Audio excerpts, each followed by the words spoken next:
Depuis samedi, Alassane Dramane Ouattara est officiellement investi pour conduire le RHDP, le Rassemblement des Oufouettistes pour la démocratie et la paix, au scrutin du 31 octobre 2020.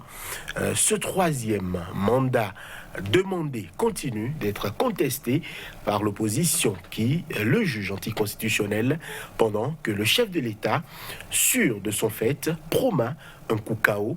Dès le premier tour du scrutin, les manifestations sont désormais interdites en Côte d'Ivoire, mais cela n'a pas empêché de nouvelles violences qui ont eu lieu samedi dans le sillage de cette candidature.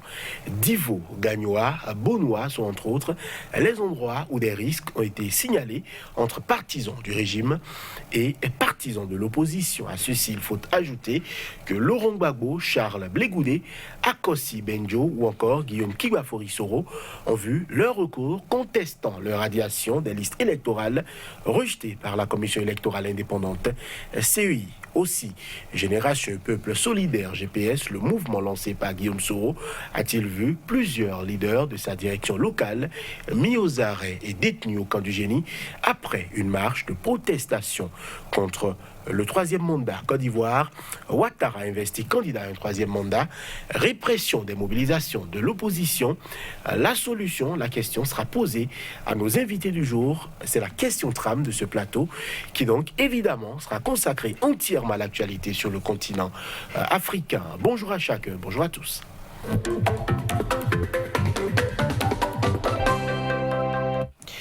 À nos côtés aujourd'hui, Dieudonné Lokossou, bonjour.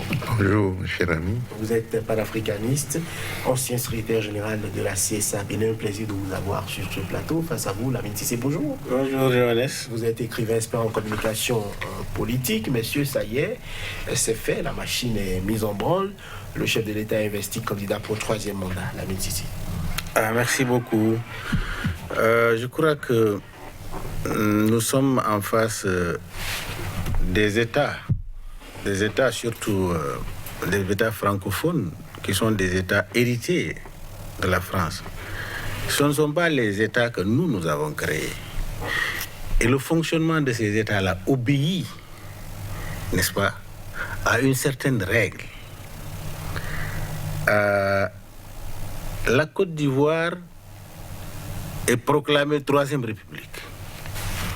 Qu'est-ce qui a fait qu'on appelle ça Troisième République? Parce que là, c'est la nomenclature totalement de la Constitution, du fonctionnement de l'État qui a changé. D'autant plus que on a introduit la notion de premier vice-président. Ce qui n'a jamais été. Parce qu'en fait, il n'y a eu que 4 constitutions depuis l'indépendance. 58, 60, 2000, 2016. Alors donc, cette nomenclature est changée parce qu'il y a un vice-président.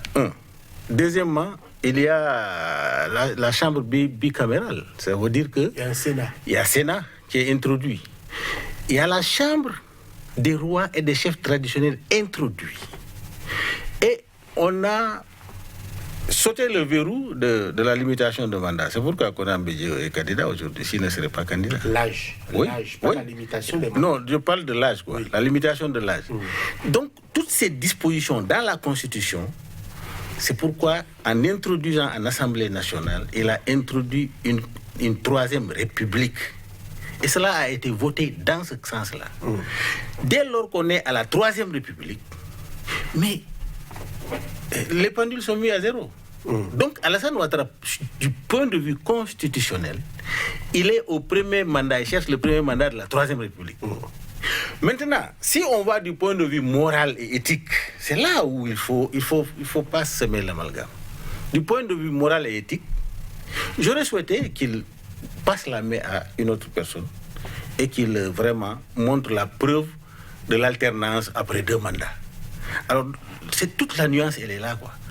On dit troisième mandat, il y a des spécificités. La Côte d'Ivoire n'est pas la Guinée. C'est différent. La Guinée, lui, il est contraint de ne pas aller au-delà. Lui, il a réécrit la Constitution pour pouvoir se présenter. C'est autre chose, hein? C'est totalement différent. Et c'est différent du Sénégal également. C'est pourquoi j'ai dit, quand on veut informer l'opinion publique, surtout cette jeunesse qui nous suit, qu'on les informe dans la substance. Maintenant, si nous sommes dans une dynamique de créer notre propre État, parce qu'on n'a pas encore d'État, hein, nous, Africains, là, on n'a pas créé notre État. Créons notre État qui est conforme à nos spécificités, qui s'endosse à nos valeurs. OK? Alors, donc, je crois que ce qui est optimiste dans ces dynamiques-là, c'est que déjà, on comprend que dans la conscience collective africaine, les Africains rejettent un président qui fait un mandat de jusqu'à 3. Ça, c'est rejeté. Je crois que les institutions d'intégration, les chefs d'État doivent prendre des mesures pour que désormais, dans l'espace CEDEAO, qu'un chef d'État ne passe plus de 2 mandats. C'est dans la dynamique où nous sommes actuellement. Mais spécifiquement, il faut faire des analyses spécifiques, sinon on va tout mélanger. Alors, Dedan Lokossou, le 3e mandat est-il quelque chose à souhaiter aujourd'hui pour la Côte d'Ivoire? Je parle de la perspective de la paix et de la stabilité. Moi, je crois que le président Ouattara, excusez-moi, un grand homme, il a fait des choses merveilleuses, mais un 3e mandat, c'est un peu de trop. Parce que moi, si on a modifié la Constitution pour prendre une autre en 2016, on a toujours, en dehors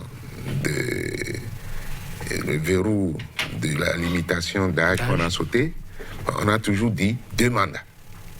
Donc, si on a comme l'impression que, comme il a fini ses 2 mandats, il introduit une nouvelle constitution et on a toujours dit 2 mandats. Alors, s'il finit, si par hasard, puisque lui-même il a dit des premiers coups, premier coup KO. Premier coup KO. KO, oui. Alors, s'il fait KO, ça veut dire qu'il n'est pas différent de ce qui va se passer en Guinée. Il aura la chance de faire 4 mandats. Au bout de cette constitution-là, au terme de cette constitution, va-t-il encore introduire une autre constitution pour dire, de toute façon, on sera toujours dans de nouvelles constitutions. Alors donc pour moi, c'est une grande tricherie. Et si la chose était bien comprise par les Ivoiriens, il n'y aurait pas de contestation. Ensuite, il veut s'offrir un boulevard. Et à l'instar de certains pays, les opposants sont malvenus, c'est 20 ans de prison, comme s'ils ont commis les mêmes fautes. Alors, donc moi, je ne comprends pas l'Afrique. On parle de la démocratie et on fait le contraire. Alors, donc moi, je pense que il y a un danger potentiel qui se profile à l'horizon, même s'il réussit. Puis, on n'est pas encore allé aux urnes, il dit un KO. Premier coup KO. Alors, non, il y a déjà des germes de fraude. Alors, si par fraude, il revenait, mais je ne suis pas sûr qu'il puisse finir le quinquennat, parce qu'il y a le syndrome malien qui le guette. Et désormais, ça doit être une référence pour chaque dictateur. Donc moi, je pense qu'il ne faut pas tricher avec les constitutions. Ça, c'est une tricherie. Voilà. Lamine Cissé, pour ce congrès d'investiture, il y avait environ 100 000 personnes au stade. Le RHDP a quand même perdu beaucoup de partis de cette coalition-là. Le PDCI est parti, l'UDPCI est parti. On a l'impression aujourd'hui que le RHDP avance vaille que vaille, mais qu'il y a quand même de plus en plus de contradictions par rapport à l'essence même de la création de ce parti qui envisageait d'être un grand parti qui regroupe beaucoup de formations politiques. La plupart des formations qui ont aidé à arriver au pouvoir, ont aidé Alassane Ouattara à venir au pouvoir, sont aujourd'hui dans l'opposition. Oui, d'accord. Bon, je reviens à cela, mais c'est pour faire une nuance par rapport... le référendum qui a fait 2016 pour la constitution, la nouvelle constitution là, mais les Gonambéi, tout le monde a voté pour. Tout le monde était d'accord. 96 pour 13%, il y avait 44% de participation, de taux de participation. Et en plébiscité, tout le monde a dit d'accord, c'est bon. Alors donc, c'est contrairement à Alpha Condé qui a tué pour faire sa constitution. Le peuple a dit non, lui il a tué pour faire sa constitution. Parce que tout simplement, il va un autre mandat. C'est toute ça la nuance. Donc je crois qu'en termes d'analyse politique, il y a des nuances près qu'il ne faut pas mélanger. Sinon, nous allons détruire tout. Parce que c'est les jeunes qui nous suivent. Nous avons des jeunesses qui sont des jeunesses révolutionnaires. Regardez le Mali, ceux qui parlent, c'est des jeunes, mais c'est des révolutionnaires. Ils savent ce qui se passe. Ils savent que nous sommes pris par ce système de gouvernance qui prive le peuple de la substance. Ils le savent. Ils veulent démanteler ce système-là. Les Alassane Ouattara, ils vont bientôt partir. Ils n'ont qu'à partir voir la relève, ce que la relève fera de l'Afrique. Maintenant, pour la mobilisation, mais c'est phénoménal. Parce qu'en fait, c'est pourquoi j'ai dit, Alassane Ouattara, c'est son bilan et l'impact de ses actions au niveau de la population qui vont le faire élire ou ne pas le faire élire. C'est un des deux. Et vous voyez la mobilisation en France, c'est du jamais vu. La mobilisation en France, c'est du jamais vu. Tout le monde est venu avec, comment dirais-je, avec ce coronavirus. Les gens laissent le coronavirus pour venir pour dire le pays, le même langage, l'enthousiasme, etc. Il faut être prudent dans les analyses, c'est extrêmement important. Ce que moi, je voudrais tout simplement faire comprendre est qu'il y a des leaders politiques qui vont à l'encontre de la décision des peuples qui les suivent, des militants qui les suivent. Et quand vous faites cette erreur-là, vous partez seul. Le RHDP, en termes de mobilisation, en termes de présence, en termes de militants, ils ont des militants. Mais l'amalgame aussi se fait à un certain niveau. Hein.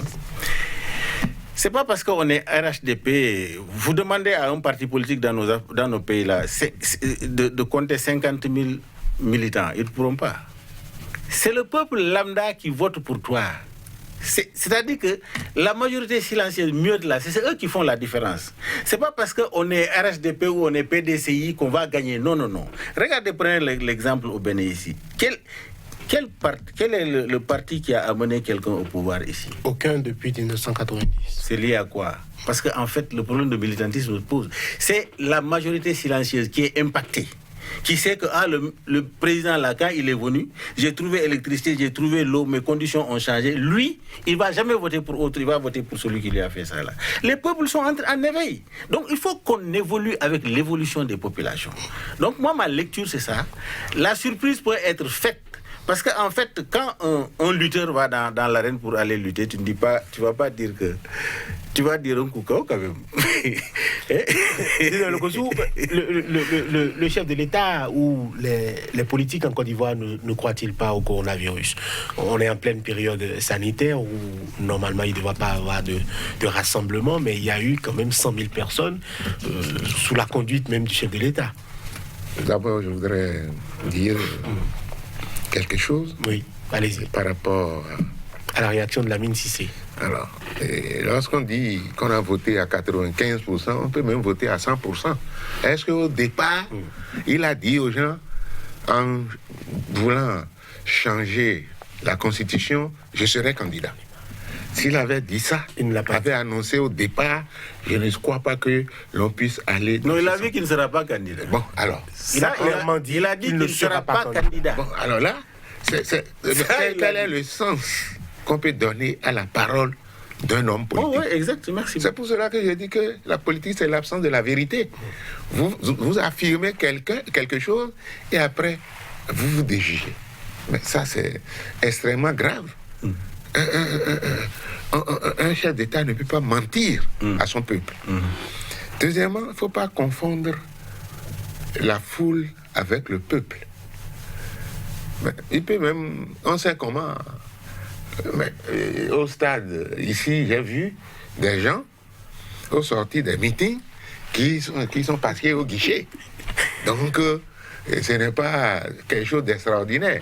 Ensuite, lui qui verbalise les gens, qu'on tabasse les gens qui ne portent pas de camp, moi j'ai vu la scène, il y a des gens qui étaient chauds là et bavardaient.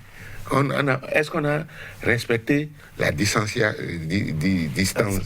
sociale? Non, absolument pas. On n'a pas respecté. Donc, ce n'est pas des choses à encourager. Parce que, au sortir de ce meeting, on ne sait combien ont contracté le mal de coronavirus. Tout à fait. Alors donc, ce n'est pas des choses à encourager. Hein? Et même aux États-Unis, on a fait le congrès. Oui. Des meetings par vidéo. Oui. Donc, il faut imiter les bonnes choses. Et puis, comme je l'ai dit, on n'est pas... La démocratie, c'est universel, mais c'est parti de quelque part. Alors, on copie mal les machins, et lui, c'est son interprétation. Si lui-même, il a dit qu'il n'est pas candidat à la chose, et on amène un maladif qui revient 2 semaines après, il crève, et il dit, bon, donc il n'y a plus autre personne au sein de son parti-là pour le remplacer. Donc, ne souhaitons pas. Le 31, il reste 70 jours, non? C'est pas encore loin. Ne souhaitons pas qu'un événement comme ça arrive encore. Mais pendant qu'il était chef de l'État, s'il mourait, parce que c'est le bon Dieu qui sait quand tu vas naître et quand tu vas mourir. Personne ne sait ça là. Alors donc, le prétexte que Alassane Ouattara et Gon Coulibaly ne soient plus là et que c'est lui seul, non. Il peut même faire 1000 kilomètres de goudron, mais ça ne suffit pas pour qu'il se prévale d'un prétexte fallacieux pour se dire candidat. Là, c'est tromper le peuple. Et il va rencontrer ce même peuple en chemin. Tout à fait. Alors, Lamine Cissé, Dieudonné Lokossou faisait un rappel par rapport au mot d'ordre du président Ouattara, un coup KO. Le un coup KO a marché en 2015 avec le PDCI, l'UDPCI et toutes les formations et toutes les personnalités qui étaient avec le chef de l'État, notamment l'ex-ministre des Affaires étrangères. Aujourd'hui, beaucoup sont partis. Plusieurs ministres d'État ont quitté le gouvernement, sont candidats à ce scrutin-là. Le PDCI est parti, l'UDPCI également. Est-ce que les deux scrutins peuvent être comparés? Est-ce que selon vous, dans le schéma actuel, le un coup KO promis par Alassane Ouattara est possible? Je crois que c'est ce schéma-là qui a fait que... C'est-à-dire que moi, ce que je ne peux pas discuter est que la décision du parti, du RHDP, de vouloir choisir Alassane Ouattara comme candidat. Je ne peux pas discuter. Oui, mais en Afrique, on sait comment ça se passe. Non. Le chef de l'État, par ses soutiens, suscite toujours sa candidature. Vous avez vu, après l'investiture, les cadres, tout le monde prend la parole, ils répètent la même chose. Que c'est Alassane seul qui peut sauver les gens. Donc ça, c'est-à-dire que je ne peux pas... Moi, je ne peux pas analyser ça. Ce que je peux analyser, en tant que politique, ce que je peux analyser est que non, les fonctionnements de nos partis ne sont pas normaux en Afrique. Il y a un problème de militantisme réel qui se pose. Les populations ne sont pas au fait des partis politiques, ils sont au fait des hommes. C'est ça, c'est l'analyse là que j'ai. Est-ce réellement les populations ou plutôt la classe dirigeante des partis? Parce que visiblement au sein du RHDP, il y a des gens qui étaient pour l'alternance à la tête de l'État. Oui, d'accord. Plusieurs soutiens et conseillers même du chef de l'État l'ont répété, Urbit et Orbit, que Ouattara ne serait pas candidat à un troisième mandat. Oui, d'accord, mais Ouattara même l'a dit. Quand il introduisait la Constitution à l'Assemblée nationale pour la nouvelle République, la troisième République. Mais il y a une certaine opposition qui a dit qu'il veut encore être candidat. Il est venu pour dire qu'il n'a pas besoin d'être candidat, il est fatigué, il veut partir à son temps. Ce qui veut dire que le fait que la Constitution soit une troisième République est réel. Mais le fait qu'Alassane Ouattara dise autre chose, et ensuite il vient dire à tout le monde que je ne suis pas candidat, et qu'il y a un incident de parcours que eux, ils ont dit, le RHDP a choisi pour dire il est le seul à sauver. Sauver quoi? C'est-à-dire que dans l'interne, dans la gestion, dans les problèmes internes, l'État est près des choses dont moi je ne connais pas. Mais maintenant, ce que je peux dire en tant qu'analyste est que les dirigeants sont souvent en déphasage avec les populations. Alors, avec PDCI, tout ça là, c'est pas le même tableau, hein, c'est pas le même environnement aujourd'hui. C'est pourquoi j'ai dit, si Alassane n'était pas devant le RHDP là, si on mettait un autre candidat, est-ce qu'on va parler d'un coup KO? C'est pas possible. Mais est-ce que Alassane, si Alassane autour de lui, les populations ont senti que ce monsieur-là, ce qu'il a fait pour nous, il a bien travaillé, on a un impact économique dans nos paniers, etc. Mais il peut faire un coup KO. C'est ce que je suis en train de dire. Je dis que ça, c'est imprévisible. C'est le peuple ivoirien qui va décider de cela. Parce que nous, on ne sait pas comment ils sont impactés dans le panier de la ménagère. On ne sait pas comment ils sont en termes de création d'emplois. On ne connaît pas. C'est ça, tout ça là qui va faire la différence. Parce que tu ne peux pas être en face d'un homme d'État qui a travaillé pendant 10 ans. Toi, tu as fait quoi pendant 10 ans au peuple? Lui, il est en train de travailler en contact avec le peuple. Et que tu dises qu'il ne peut pas faire un coup KO, ça veut dire qu'en fait, il n'a rien fait. Celui qui n'a rien fait, qui a un bilan négatif, qui peut avoir peur de dire, et qui peut passer par le tripatouillage des institutions pour frauder. Mais en ce moment-là, on ne peut pas parler de fraude. Mais ce que moi, je demanderais, parce que sa candidature, on ne peut rien faire contre. Mais ce que moi, je demanderais est que le processus soit transparent. Le processus soit clair, qu'on laisse les Ivoiriens d'avoir la possibilité de choisir leur candidat. De telle sorte que le jour où on va proclamer les résultats... Les dés ne sont-ils pas déjà pipés? Mais non, il n'est pas tard. Il y a déjà des candidats condamnés, des candidats déclarés condamnés dans des affaires qui ont pris chacun 20 ans. Vous en parlez. Alors, Dieudonné Lokossou, je voudrais vous poser la même question, peut-être sous un autre prisme.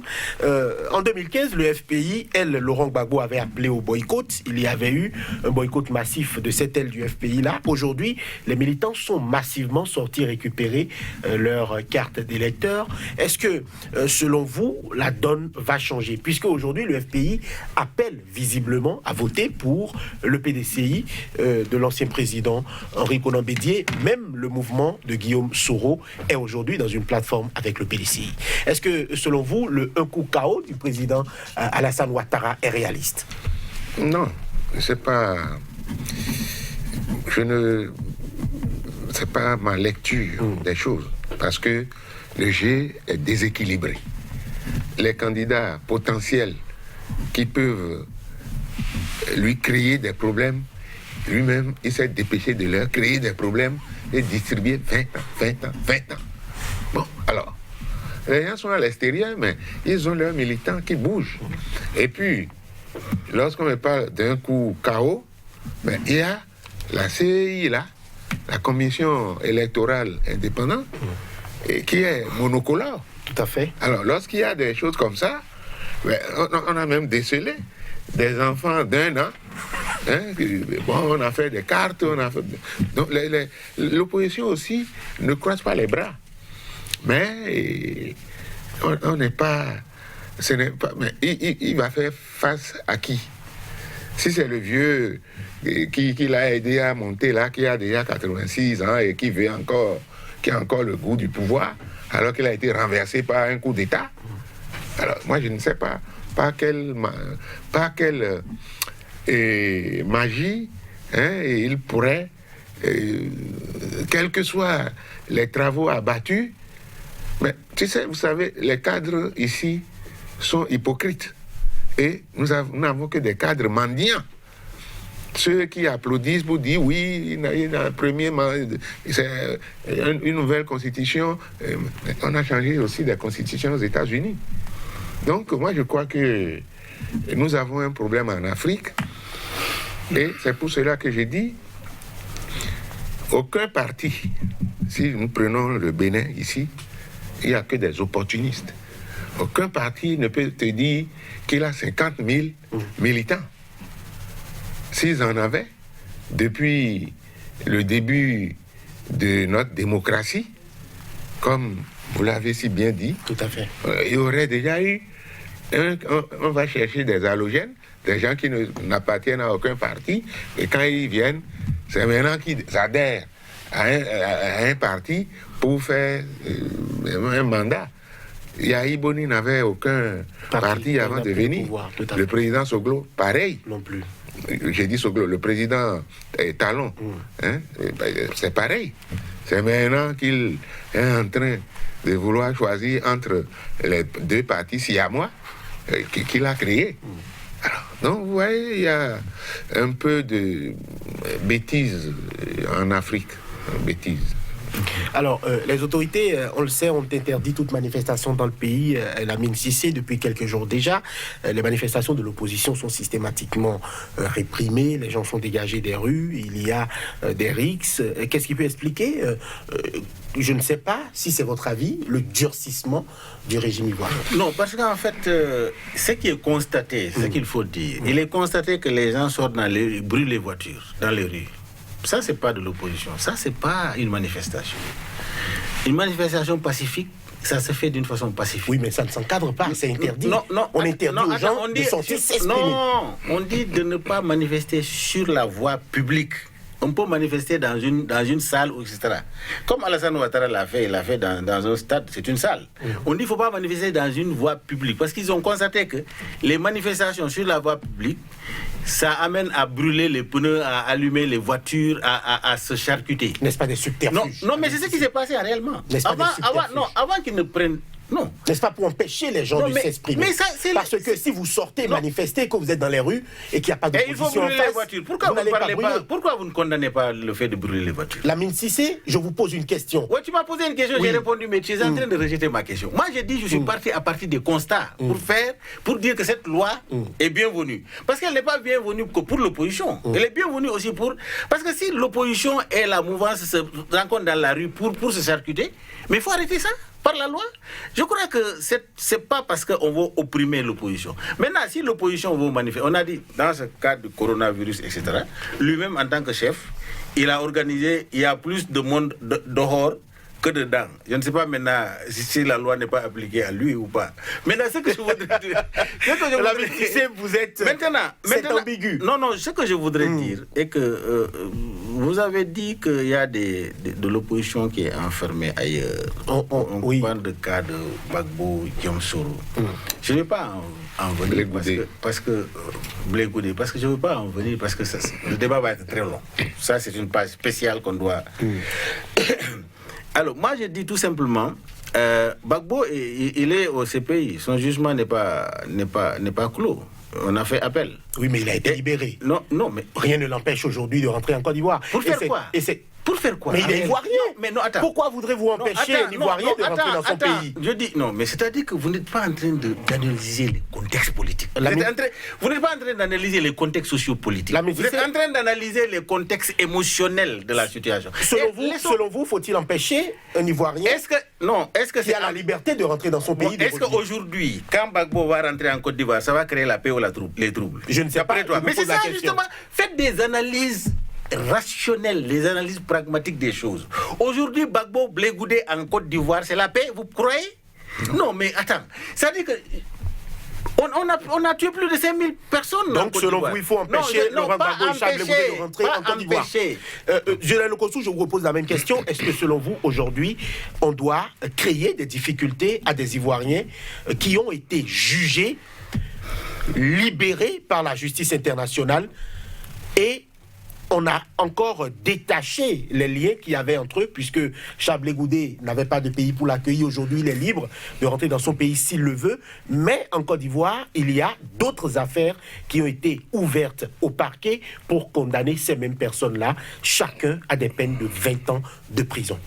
Bon, d'abord, il y a eu 3000 morts pendant les émeutes là. Tout à fait, en 2010-2011. Alors, et ce qui est curieux, la responsabilité a été imputée uniquement au camp adverse.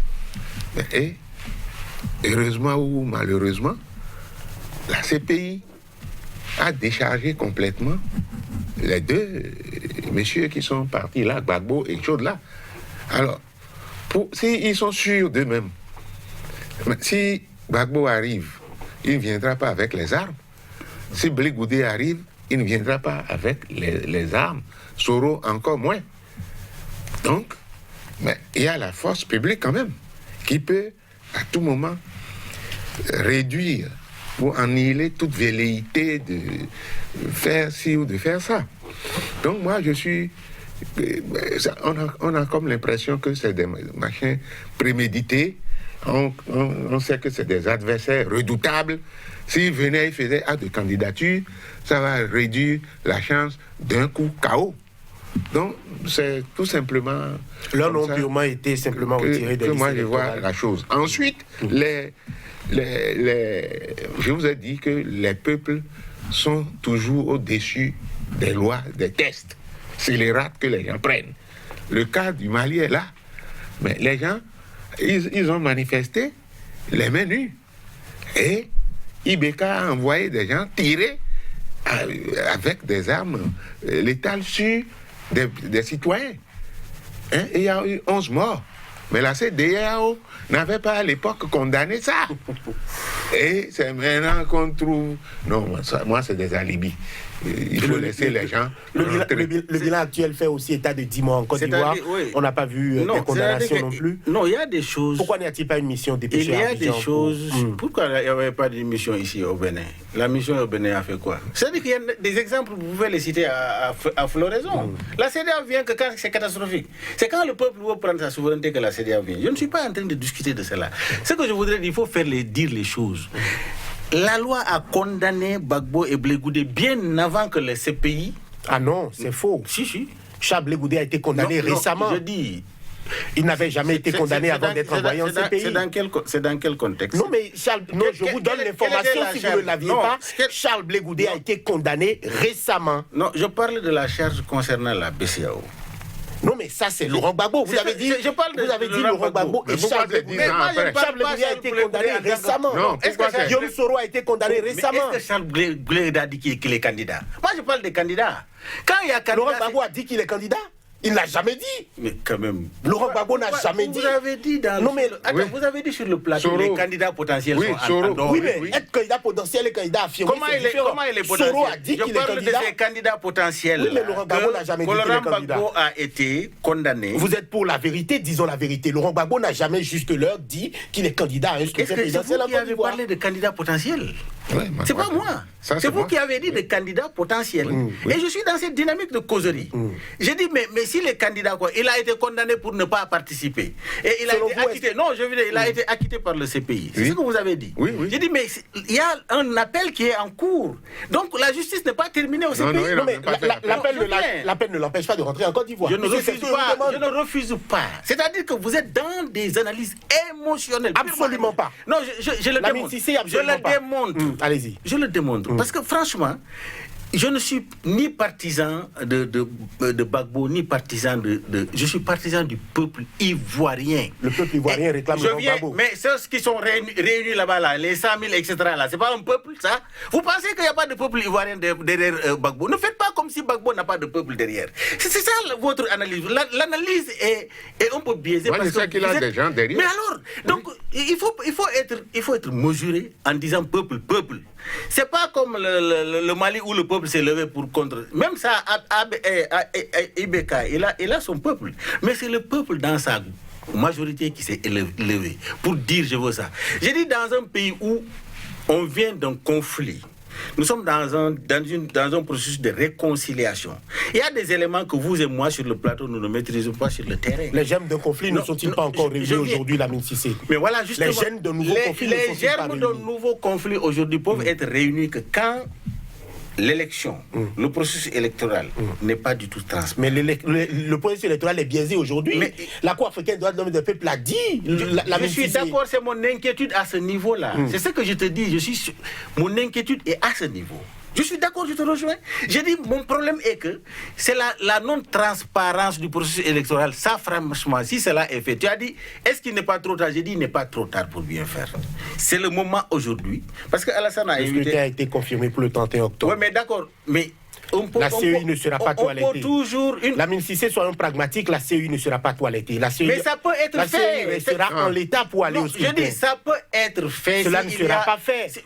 Voilà, mais il n'y a pas de voyants aujourd'hui. C'est une hypothèse. Qui garantissent que cela soit fait. Être fait.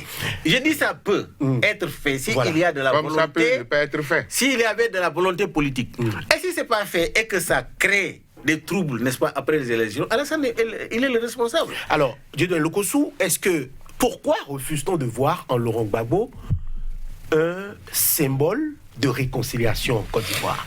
J'ai écouté Lamine Cissé dans son analyse par rapport au président Laurent Gbagbo. Moi, mais j'ai bien envie de constater le retour de Laurent Gbagbo pour revenir consolider la paix et la réconciliation en Côte d'Ivoire. Vous savez, les chefs d'État ont plusieurs armes, ceux qui sont en fonction surtout. D'abord, on a divisé et éclaté le FPI. Hein, Pascal Affi-N'Guessan est un candidat. Un candidat. Et on dit FPI, j'ai suivi un débat la dernière fois, on a dit FPI officiel. Bon, alors, et l'autre, Gbagbo, lui, il est où aujourd'hui? Qui officieux. À qui ça profite? Diviser pour régner.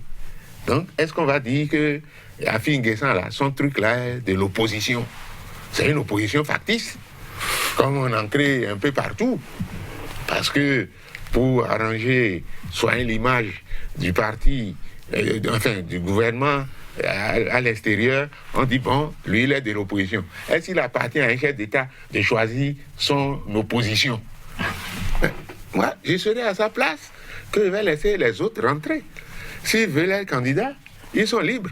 Mais pourquoi on les exclut? Ils ne sont pas inscrits sur la liste sous prétexte qu'on a... la BCEAO a été cambriolée et ça fait 10 ans. Et c'est à l'approche des élections maintenant qu'on condamne et on lui donne 20 ans. Blé Goudé a fait quoi pour avoir 20 ans? Et Soro, il a fait quoi? Soro qui était le meneur, le cerveau de la rébellion qui a emmené lui au pouvoir. Aujourd'hui, il trouve... Vous voyez que les politiciens sont des ingrats. Quelqu'un te fait et... Bon, il y a une diversion. Son vice-président aussi est parti, non? Et il est isolé. Effectivement, il est isolé aujourd'hui. Et je dis, il y a un machin chrysogène qui attend. Et il va rencontrer, même si c'est un coup KO, mais ce peuple-là même, il va encore le rencontrer dans les rues. Mais la rue, c'est la démocratie. Ouverte. Mais attends, Soro n'a pas fait la rébellion pour soutenir Alassane Ouattara. Soro n'a pas fait Alassane Ouattara non plus. Alassane Ouattara s'est fait. Il faut regarder son parcours. Hein. Il s'est fait, lui. C'est pas Soro qui a pris les armes. Qui a financé les armes? C'est Kadhafi et Blaise Compaoré. Quand même. Il faut restaurer l'histoire. C'est-à-dire qu'Alassane Ouattara, il avait financé Soro, Soro allait le dire parce qu'il était dans le cadre de dénigrement. Il n'a qu'à dire là où Alassane Ouattara l'a financé. Le problème est que... Non, on n'a pas de preuves sur ce plateau que le président Blaise Compaoré et le dirigeant décédé... Le MPCI était où? Le MPCI... Non, Lamine Cissé. Laissez-moi vous expliquer, je prends ma responsabilité, c'est pas vous. Moi, je prends ma responsabilité. J'ai dit, le MPCI était où? Ils étaient à Ouagadougou. Le MPCI, ils étaient où? C'est à Tripoli. Quand même, l'histoire là, c'est connu et su de tout le monde. Le problème n'est pas de dire que c'est quelque chose qu'il faut camoufler. Parce que les Burkinabés étaient frappés et charcutés dans les plantations, ils fuyaient par milliers pour aller au Burkina Faso. Pas des Burkinabés, les gens qui ont les noms à consonance burkinabé. Guillaume Soro a pris des armes et quand ça c'est à refaire, je vais lui dire de prendre les armes. Parce qu'il a pris les armes pour des principes. Le principe est qu'ils ont créé des lois d'exclusion en Côte d'Ivoire, qui a amené des problèmes. Guillaume Soro a dit, avec le Koulibaly, tout ça là, ils ont dit, c'est cette loi-là qui a divisé. Il y a plus de 30% des Ivoiriens qui étaient exclus du fichier national. Donc, c'est une loi discriminatoire. C'est à cause de ça. Non, je viens. C'est à cause de toi. Mais non, attendez. Je suis en train d'expliquer les causes. Parce que vous êtes en train de m'attaquer sur ce plan-là. J'ai dit, c'est ce qui a amené la guerre. Donc, Guillaume Soro, moi, je lui dis bravo. Il n'a pas pris les armes pour défendre un homme. Il a pris des armes pour défendre un principe. Ça, il faut le reconnaître. Maintenant, les forces sont réunies. L'autre est politique, l'autre est rébellion. Ils ont conjugué leurs efforts pour faire partie de Gbagbo. C'est tout. Mais Gbagbo était... Mais alors, donc, je crois qu'il faut faire ces analyses-là. Il ne faut pas victimiser Guillaume Soro par rapport à Ouattara. Non. Guillaume Soro, c'est sa propre faute. Les fautes qu'il a commises, qu'il est en train de payer aujourd'hui. Il n'a qu'à les payer. Après, il reviendra pour recommencer à zéro. Parce qu'en fait, il est encore jeune.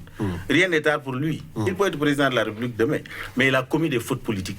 Et même ils disent là-bas, en même temps, c'est mieux. Alors, Dieudonné Lokossou, par rapport à ce tableau, quelles propositions concrètes peut-on faire pour que la Côte d'Ivoire reste pacifiée? Parce que le but ultime de tous nos plateaux, c'est que la paix et la stabilité règnent dans les pays sur le continent. Oui, mais ça dépend de l'attitude, de la conduite des dirigeants.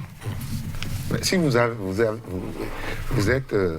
avez des préjugés, et puis vous pensez que vous avez la vérité absolue, mais ça ne conduit pas le peuple à un bon port.